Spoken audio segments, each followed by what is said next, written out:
I had my laptop ready and I was recording with a friend of mine, microphone here. I had my glass of water there because my mouth gets really dry. My arm accidentally hit my glass of water. My laptop was just like flooded. No. Like all the water went straight on my laptop and I was like, oh. What I noticed when I was looking at business podcast landscape, Diary of a CEO, My First Million, Gary V audio experience, and they all happen to be hosted by guys. Look at female hosted shows. They're called things like SheEO, Girls Tech Charge, Women in Web3. Like suddenly all the artwork is pinkish. I don't want to be reduced down to my gender. Most entrepreneurs don't make that much money in the first 2 years. So that's the statistics, but TikTok doesn't tell you that. Instagram Reels doesn't tell you that. Yeah. I don't believe the message that they're giving. I think it's a toxic message. Welcome to this special crossover episode of The Millennial Entrepreneur and Strategy and Tragedy. My name's Sina. And I'm Stephanie Melodia. I guess the reason why we wanted to do this episode in the first place, is cool crossover episode, is because, well, I've been podcasting for 4 years. So it's literally this month as well, April I started. And I started during COVID, fully recording remotely. And I really wanted to do this sort of episode to reintroduce why I'm podcasting, because I'm recording now, but I want this to would be the first episode that I'm recording, that I'll be putting out there. So yeah, it's a surreal thing doing it for that long, but I guess the real reason is I want to reintroduce what I'm doing. Fantastic. Why did you want to do this episode? A really fun crossover, basically. I think it's just such a treat to be able to speak kind of podcast host to podcast host. I want to give the audience something a bit different as well, see what they think. And I think it's always just fun for people to get a bit of an insight as to what goes on behind closed doors. We're the ones who get to interview the guest. We're at the epicenter of all these of all these stories. You of course have been doing it for so much longer, so we're so privileged in terms of all of the stories, all of the guests and things that we've spoken to. So I think it's just going to be really fun to dissect what we've been doing so far. I also want to ask you some difficult questions, nice. About bring it on, worst guest experience, best guest experience, stuff like that. Because you've been doing it you've had 25, 30 episodes now? Exactly. Yeah. So it's enough time to get a good cross section of what podcasting is like. And that's a really excellent one. I cannot wait to get stuck into the juice of this. I guess first thing, why did you start podcasting in the first place? Yeah. All right, cool. So we'll tease the audience before we get into the meaty stuff, shall we? So I used to run my own business, which was a marketing agency, for about 6 years up until last summer. And during the 6-ish years of running the agency, we counted that we had worked with over 100 founders and their scaling teams during that time.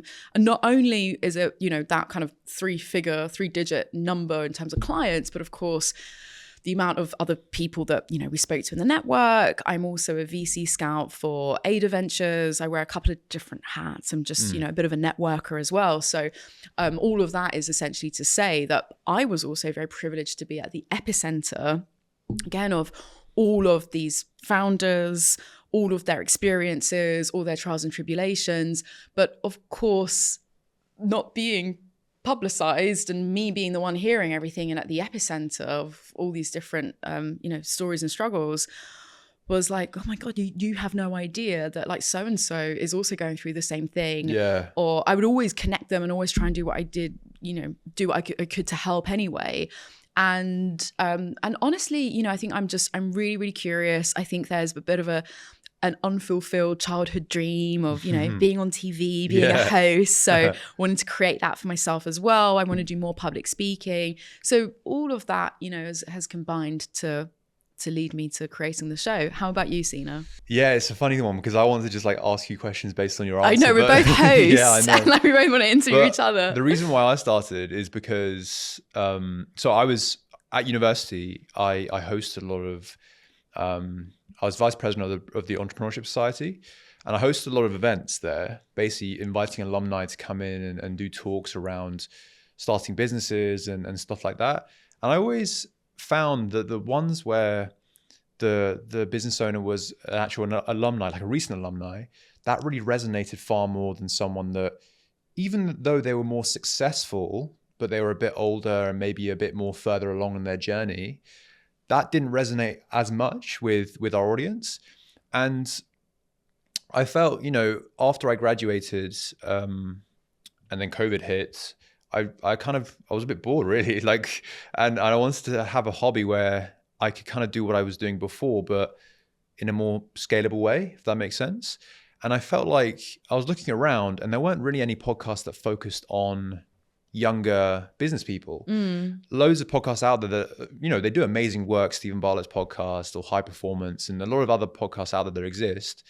They interview business owners that have made their millions during the early stages of the internet, for instance. And a lot of them are like middle-aged white men. Let's not beat around the bush. And for me, I felt like their stories weren't relatable to the young entrepreneurs of today. And that's why I wanted to, shine a light on the young entrepreneurs doing some amazing work to inspire the next generation. Yeah. And so that's one reason. And also there's the vanity reason around I wanted to actually learn from these people and meet these people and create sort of a community myself, because I have a business on the side too. And I did a few episodes at the beginning. My first ever episode, actually, this is how far the podcast has matured. My first ever episode, I had my laptop ready and I was recording with a friend of mine. His name was Ayush, actually, and he messaged me recently wanting to come back on. But he had an app around alternatives for vegetarians, and really cool guy. Anyway, I sat down to record with him. Had my microphone here, and I didn't really have the right equipment, so there was just loads of books stood up, because I'd never a microphone stand. I wanted to have everything on a budget. I was unemployed at this stage. I had my glass of water there because my mouth gets really dry, and I was just fumbling around. Anyway, my arm accidentally hit my glass of water. My laptop was just flooded. No. All the water went straight on my laptop, and I was like, oh. Fuck. I mean, actually, it's my podcast. I can do what I want. I was like, it's fuck, our podcast, Sina. I was like, this is so bad. And my laptop literally switched off straight away. Fuck. And I messaged Ayush being like, yeah, sorry, I can't record with you today. My laptop's fucked. So No. I put it under a hairdryer, which you're not apparently meant to do, but I did it anyway because I didn't know what I was panicked. And luckily, after a few days, it switched back on, and it stuck with me for the next sort of 2 years. So, wow. Okay, what's the brand? We need to plug the brand of this laptop. I'm not plugging Apple, but yeah. They don't need any more help. Yeah, so that's basically... That's amazing, though. Yeah, so if any podcasters are listening, that's how I started with a £50 mic and a load of books as a microphone stand. Do you know what though? I think I can go, not that it's a competition or anything, but I think I can go one worse than you really? on that one. So I launched this podcast officially back in September. So it has been a little while, nowhere near as long as you, obviously. And all out here, with the studio, high production quality. And, but this isn't my first foray into podcasting. My first podcast was back in 2018-ish, I think, I want to say, so a few years ago. And I took my phone. So it was called Time to Bloom. So the name was shit as well anyway. The cover artwork was disgusting. So again, you saying about how far we've come. It's always good to look back and be ashamed of what you did, because it shows that you've come a long way. I took my phone, iPhone, Apple again. I took my phone into people's offices and just recorded. And just recorded on voice notes our conversation.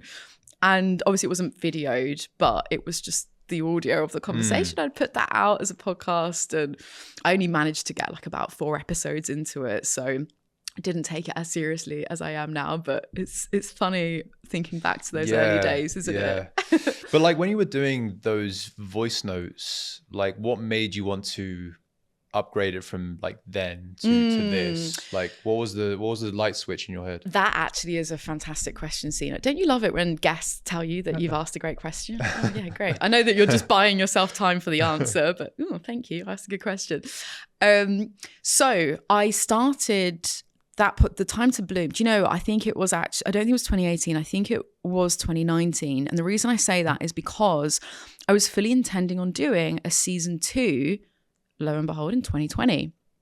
And obviously we all know what happened. And it's funny actually that was the start of it for you in 2020. For me, it was the pause. It was the opposite. It was the delay, because I was I don't know, I like doing it in person. It's just, the energy, the quality, I just much prefer doing it in person. So actually 2020 gave me time to step back. It put the brakes on me, which is always a healthy thing for somebody like me. I'll just go. So someone else kind of needs, or something else needs to put the brakes on. And that's what 2020 did for me. So it just kind of forced me to pause. And during that time, I just got naturally, again, we're all at home and we weren't out and about as much. So I very naturally just listened to more and more podcasts. And I think that was probably when I did get really into Diary of a CEO and I listened to every new episode. And so I was just like, I could do this. I would love to do this.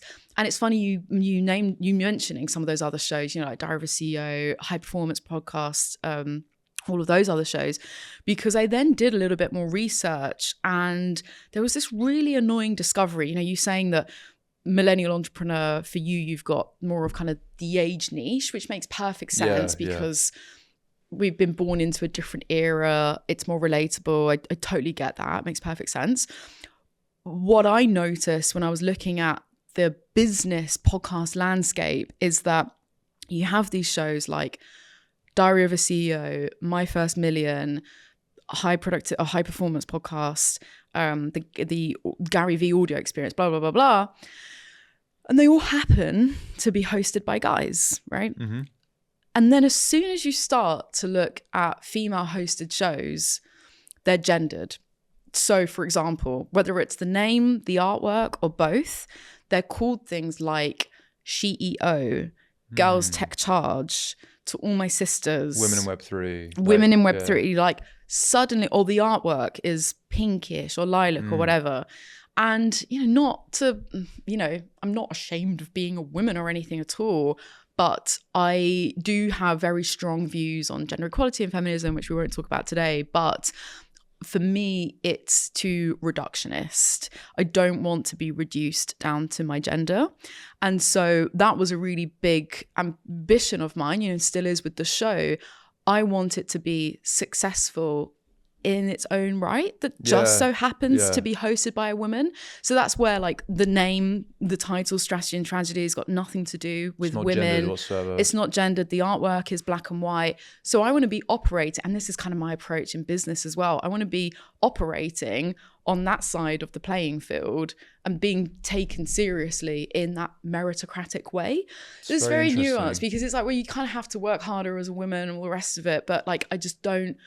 And with my guests, the last thing I'll just very quickly share is that diversity has followed through in the guests on the show. And I hope listeners have hopefully realized this, is I interview Black men, brown women, white women, Black, like all ages, races, genders, but without making that a thing either. Like I won't be like, oh, here's my next female founder guest or my new Black guest. Like it's just they're on the show for who they are. But behind the scenes, I'm still prioritizing as much as I can, hopefully, the diversity. But I guess you don't ask them specific questions that are like they're about their gender, about their race, about anything like that? Sometimes it does. So for example, Emmy Faust, which happens to be my most popular podcast episode, so I want to ask you what yours is in a second as well, but she's amazing, but surprisingly that's been the most popular episode, and her business is called Female Founders Rise, and her angel investment thesis is purely to back women. So naturally, there is more of a conversation with the gender piece is then kind of pushed up in the agenda. And then there have been others that's more about, the challenges that they've maybe faced as a minority. So it's also, it is a very tricky subject, because you also don't want to like fully ignore those factors, because they are real challenges or privileges. That's the other thing that I'll also say. On the flip side, I also ask the upper class, well-educated white men on my show if they're aware of the privileges that have helped set them up for success, which can be a bit of an uncomfortable like conversation. So it goes both ways. Yeah, my sort of thought process on this, it was like, well, if I want to inspire the next generation, I have to get sort of every branch of what an entrepreneur looks like. Right? And like, but my thought process was that going into it. And so I did make a conscious effort of representing sort of everyone and any sort of shape or form an entrepreneur can take. But honestly, like just from my experience going forward, I haven't had to try that hard. Like genuinely, I haven't had to try hard at all. I've had people come to me, you know, Black founders, female founders of color. Like I've had pretty much every shade. And like honestly, my audience as well. If you look at the data, the only like I think gender data you can get really that makes sense is probably Instagram, because YouTube, some people just don't reveal their gender on YouTube, and so the data's not as good. But anyway. And so if you look at my Instagram, it's like pretty much 50-50. If anything, I think women might have 5% more than men that follow my Instagram page, which that makes sense. And honestly, like guest wise, it's pretty much 50-50 as well. But genuinely, I've not tried to make it like that. It's just the way it's happened. It's kind the of filter the that's come opposite for through. me. I don't know if I should admit that because I don't know what it means or what it says about, I don't know, like my network, but I actually have to make a conscious effort. I do get one particular demographic profile. I'm spoiled for choice, and I do sometimes have to like purposely go out and find other profiles. So it's interesting. So most popular episode of yours? My two most popular episodes are both women. So interesting. Funny with mine as well. Is that coincidence? So I don't know. I've never really thought about it, but yeah. So my first most popular episode is with a friend of mine, Lara Costa, who's I've been friends with her for a long time. She's got a huge following. Yeah, she's like really blown up recently. Yeah. She works incredibly hard. Like I've been friends with her for a long time, and like she's been working very hard to gain this following. Like it's definitely not out the blue. Like she's been working very hard behind the scenes. And the second one, I believe right now is Maya Richora, who I knew you'd say her. I knew it.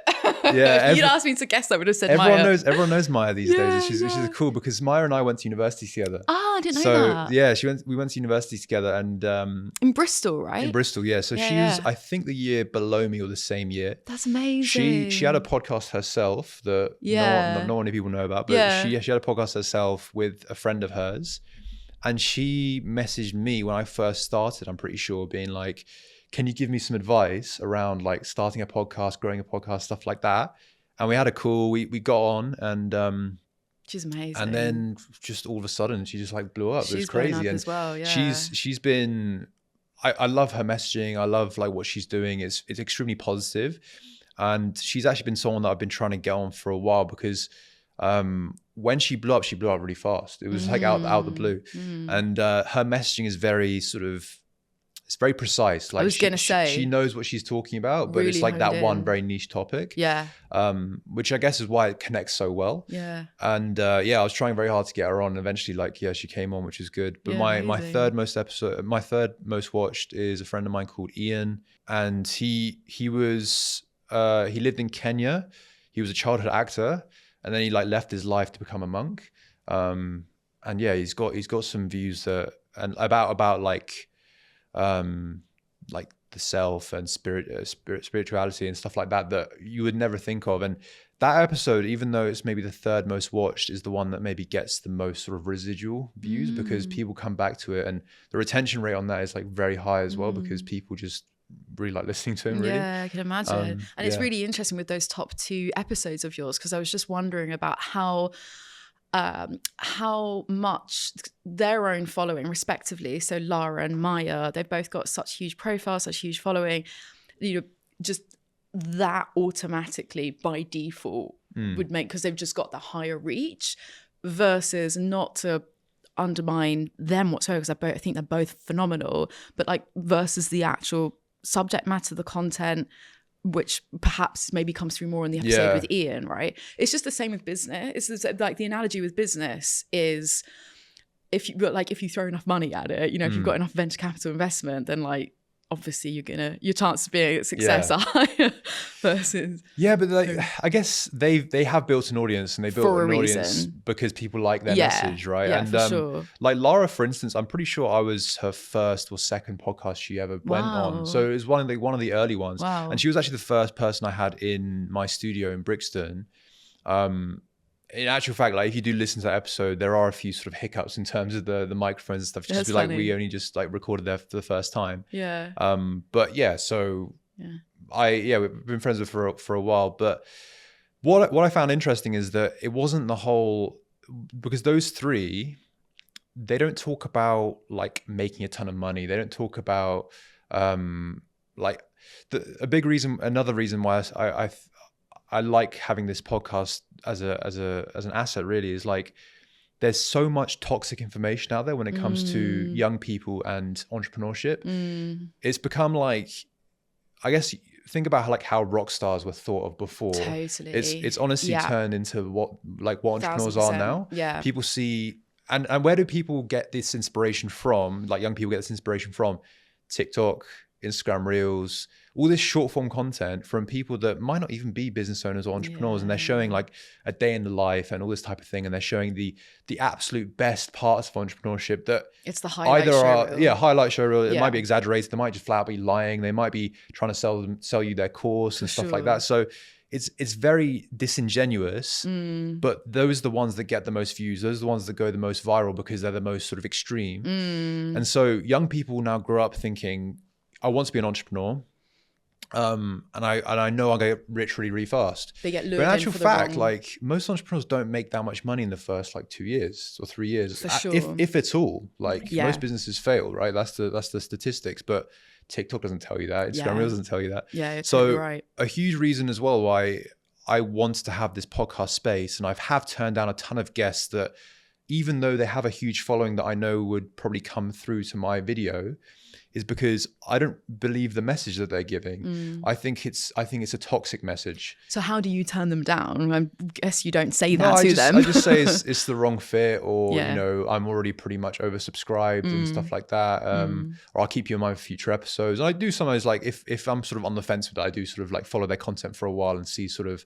if I think it's a good, because like even though my platform isn't massive, and their platform in a lot of instances might even be bigger than mine, I don't feel comfortable sort of sharing their message if I feel like it will actually do more harm than good. And it's a decision that I make. So yeah, I don't know if you've ever had to turn down guests because of that reason as well. Yeah, similar. Yeah, but I was gonna ask you on the. It's just left my brain there for a second. Sorry, I was caught off guard with that question because I was thinking of something else there with you. I was going to ask you something else, and it just completely pushed it out of my mind. Sorry, because I was going to ask you a question. Your ideal like guest profile. That's probably a better way of asking the question. As you guys know, this podcast is focused on entrepreneurship. So you guys are probably making things happen as an entrepreneur or just starting out. But my question to you is, are you getting enough support to actually lead to your business thriving? If not, you definitely need to join the Federation of Small Businesses. FSB membership gives you access to all those essential documents, toolkits, and resources to help your business operate, as well as a 24/7 legal helpline. There's also essential business cover and many more discounted business essential products and services. There's also a ton of events every month, both online and in person, for you to network with other small business owners across the UK. I speak from experience. Being an entrepreneur is amazing, but it can be pretty lonely at times. As part of FSB, you'll gain more than just your membership. You'll be part of a community that supports you. So if you want to find out more, visit the link in the description. Thanks so much, and let's go on with the rest of the episode. Just before I answer that, I just completely agree. I've got the exact same mission, and I'm really glad that you brought that back up again, because I forgot to cover that in the intro earlier on, because, you know, the title of the show, Strategy and Tragedy, for a reason. It's completely that. It's I talk about it in episode 0, actually. Just, it's like 6 minutes long, so 3 minutes at double speed if anyone wants to just kind of catch up on that one. But yeah, I just completely agree with everything you just said there, and especially just seeing it from the inside. You know, I said I run my own agency, working directly with these startup founders, with these entrepreneurs. They get lured in for the wrong reasons, and they're motivated for, you know, their heart's not in the right place with it. And it's just like, you're not going to succeed with that. But to answer your question on the guests to turn down, I don't think, you know, I'm not as far along with it as you are. There are some where I'm just like, I'm not quite sure, but I don't know. I don't think it's been as much of a problem. What has what have been the biggest like commonalities for you, having done so many more episodes? You've done, was it like 140 now? Like, yeah, almost 140. That's amazing. Yeah. That's insane. I kind of lost, because I used to number them. I don't number them anymore. It's just like better for SEO, but like I don't number them anymore. And I think it's around 140. Okay, so it's around 140. With such a huge library of episodes, what are like the top 1 to 3 themes that kind of come up time and time again in your That's a really good question. I don't know if you call this a theme, but like honesty around like building, and around sort of sacrifices. Because again, that's not shown in the regular channels that people interact with when it comes to entrepreneurship. And then, I don't know, I have to think about it in terms of common themes.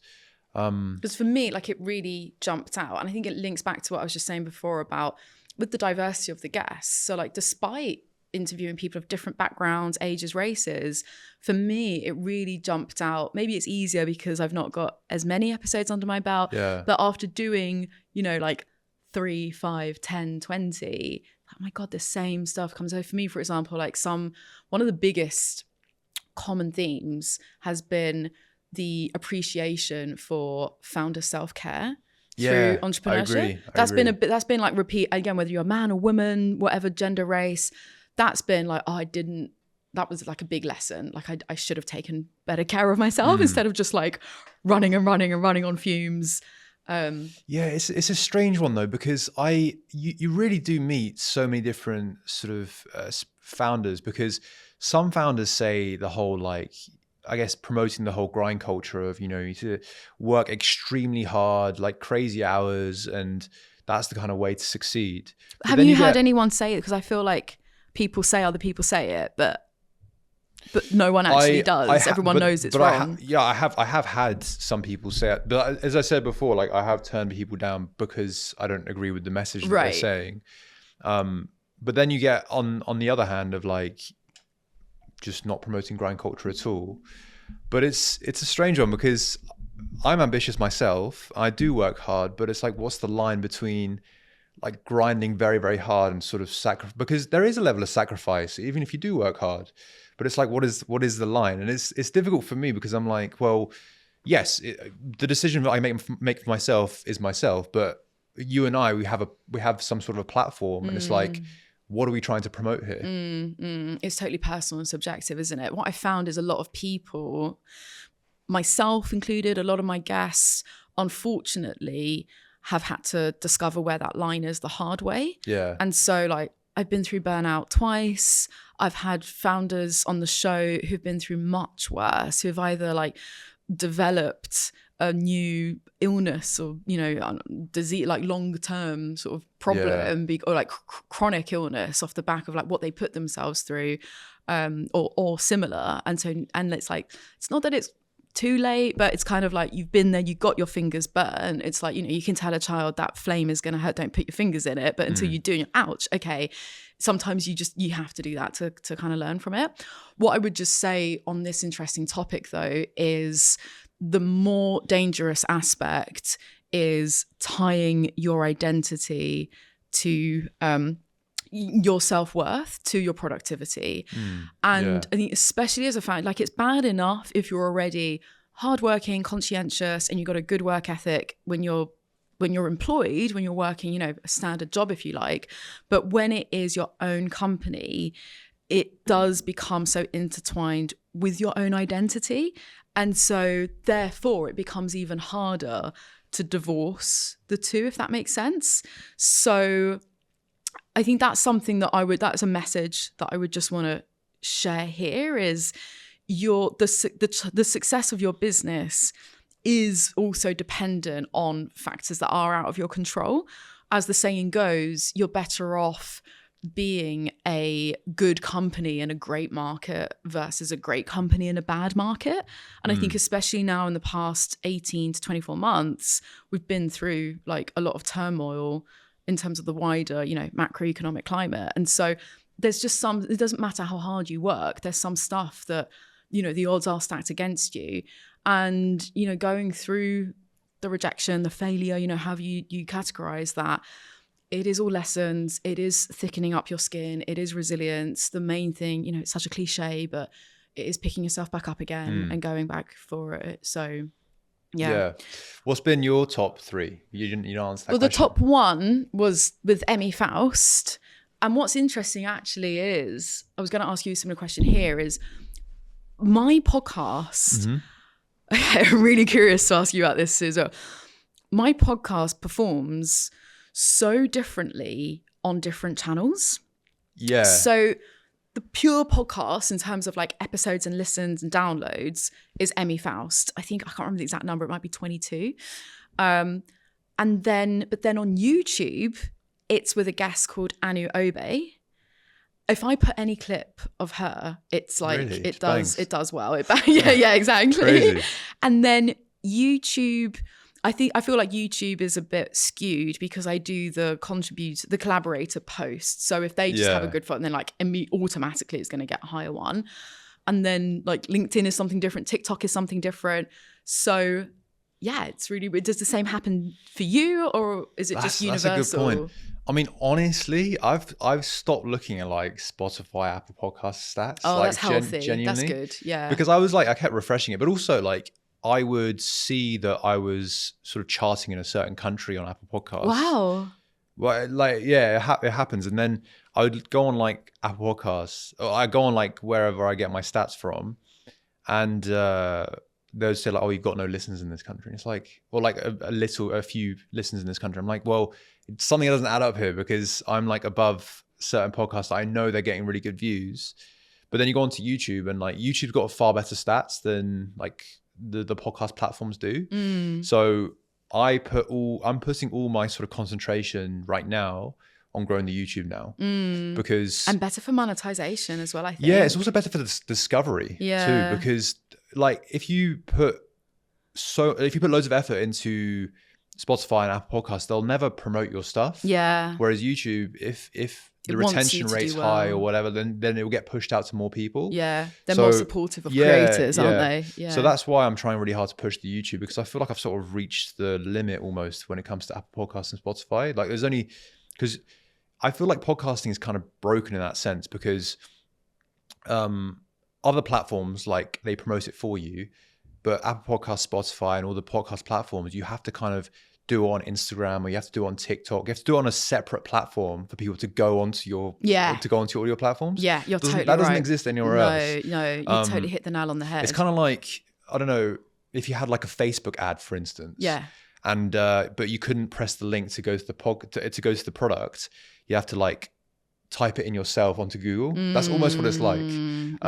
So you get pushed it, but it's like, yeah. So I think it's a bit broken in that sense. Yeah. And just on the stats, just to quickly say, so before I forget, it links back to that self-worth piece I was talking about more with the entrepreneurial guest, but also for us, like, I think it's really easy, no matter what you do, what field you're in, there's a dashboard, there's analytics, there's data for anything, you know, whether it's your Instagram followers or your listeners on your podcast. And so that is also, you know, a black and white number that also makes it really tough mentally to, again, not tie your self-worth to that, to be like, oh shit, this has only had 5 listens or whatever. Yeah. I'm obviously a failure, you know? Let me ask you a question about that. So a lot of people start a podcast, and your reason for starting a podcast was completely valid and very good. A lot of people have amazing reasons for starting, but not many people carry them on. So like most people get to episode 10. I think the stat is like 80 or 90% get to episode 10, then just like fall off. I read that too. Yeah. Yeah.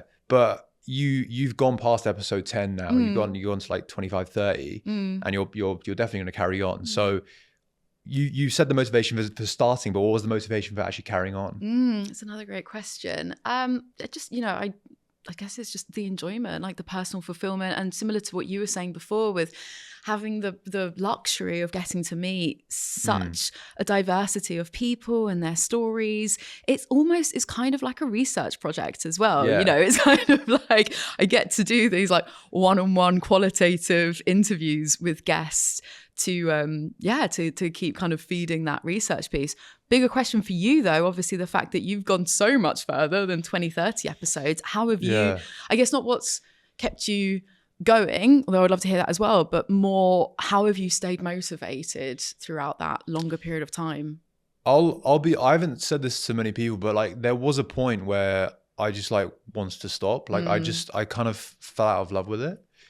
And I mean, there's a few reasons around it. I won't get into it too much, but basically, something, it wasn't too personal that happened. It happened like, but I just kind of fell out of love with it and felt like my priorities sort of shifted to something else.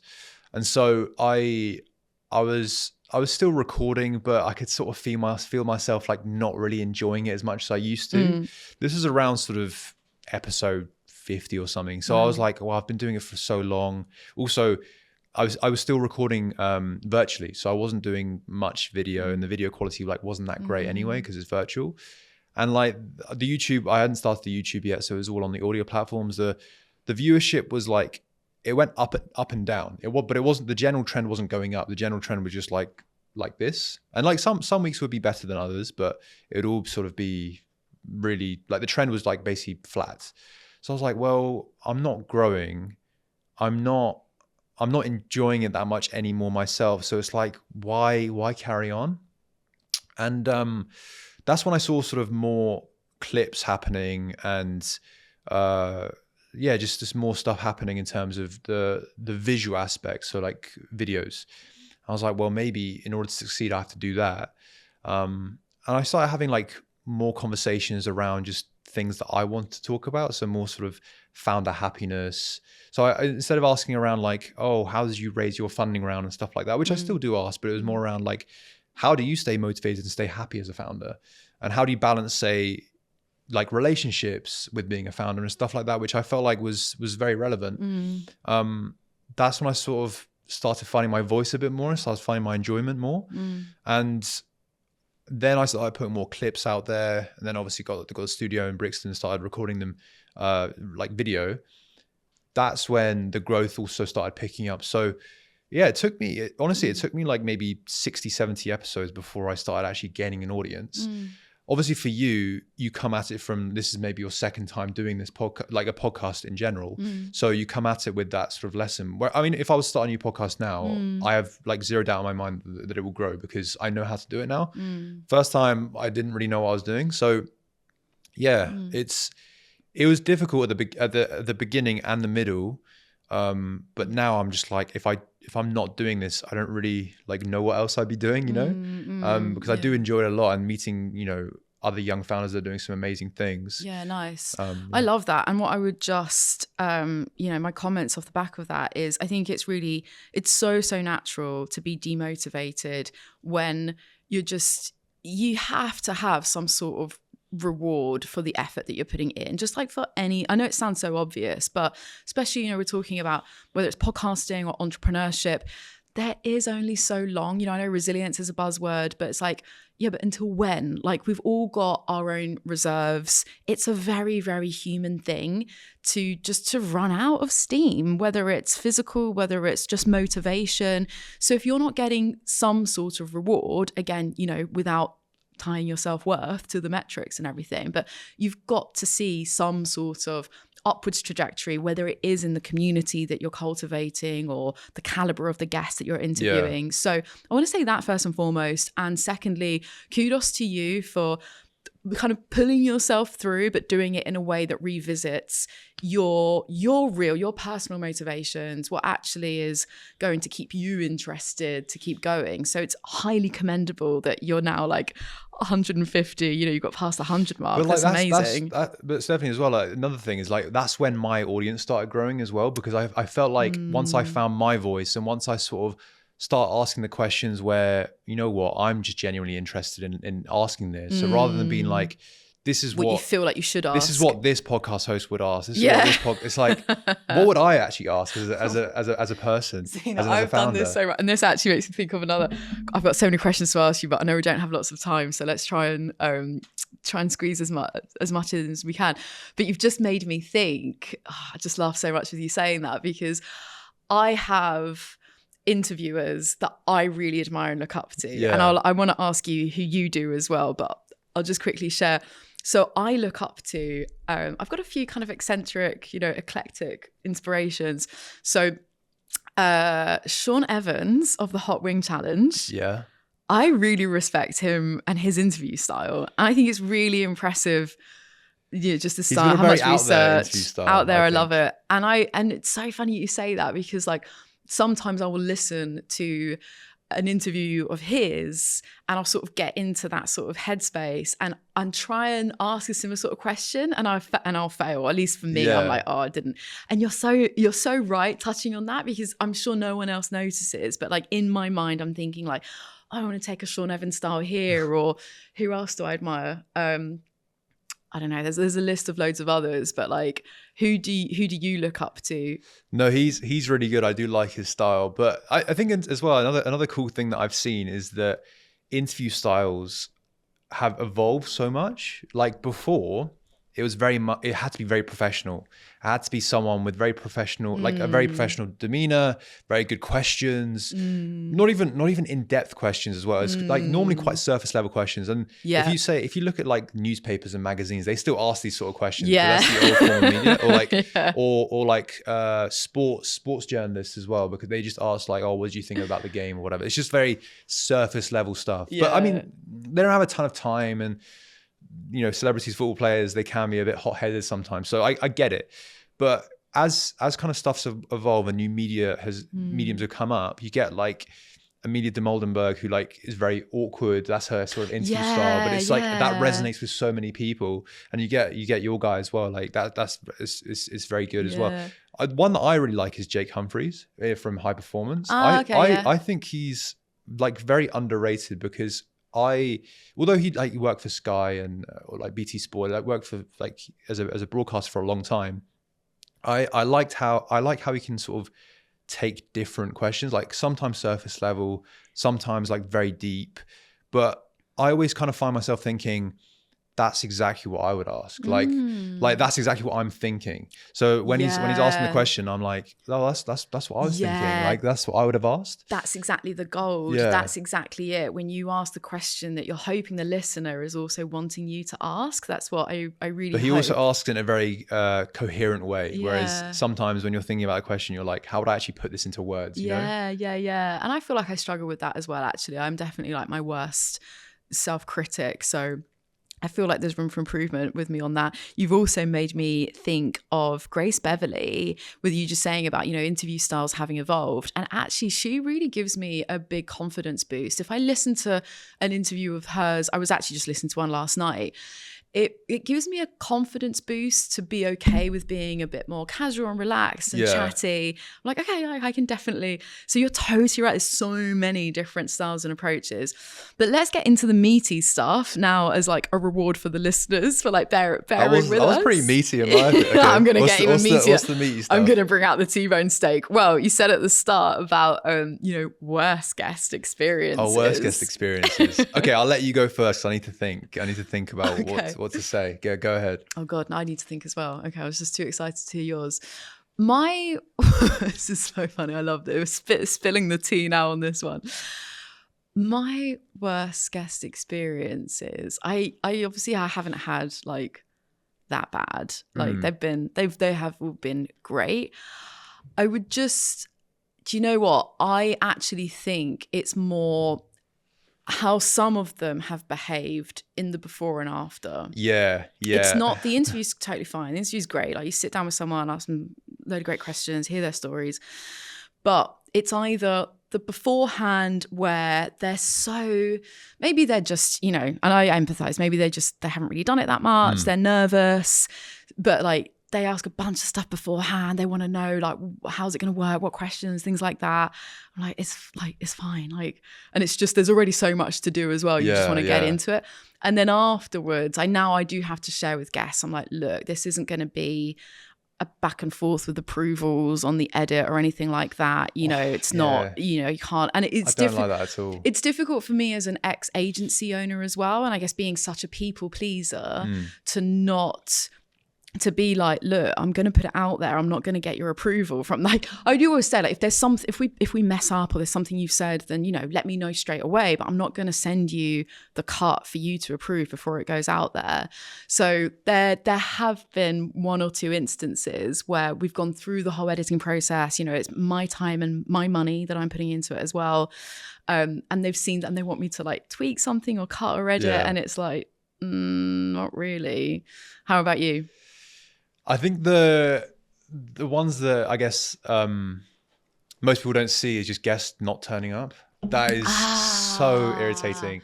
You put in all this time and effort, like booking it, and then obviously, like I get maybe like two to five requests a day to come on the podcast. So I turn people down, and if I've chosen you, please come on, because you're taking the space of someone else, and you're also wasting like time and money. I can't believe I didn't think of that one. That happens so, like, not so much, but it happens enough for me to be like, this is annoying. Much more than you want it to happen. So that's I'll tell you another one as well. I guess this might make a pretty decent clip, but I don't like getting people from The Apprentice on. Like, genuinely, I've tried so many times. And how come? If I need to ask, it's just for different reasons, but I don't really think they come with the sort of. And by the way, like, I haven't interviewed every single person from The Apprentice, and some of them are probably like very good business people, but the ones that I've got on are the ones that have some sort of a following. So maybe they were more of a personality rather than a business person. Yeah, perhaps. But I mean, the sort of guests that I've had on, the ones that I have put out there, they're still good business people. Otherwise, I wouldn't have had them on. Yeah. But I had one guest where he turned up like late, firstly, which is like annoying, but whatever. We move. People are late sometimes, and he was just like yawning like during the interview, and I was like. It's like, are you okay? Like, do you want a coffee or anything? He's like, oh, sorry, man, I'm just like really tired.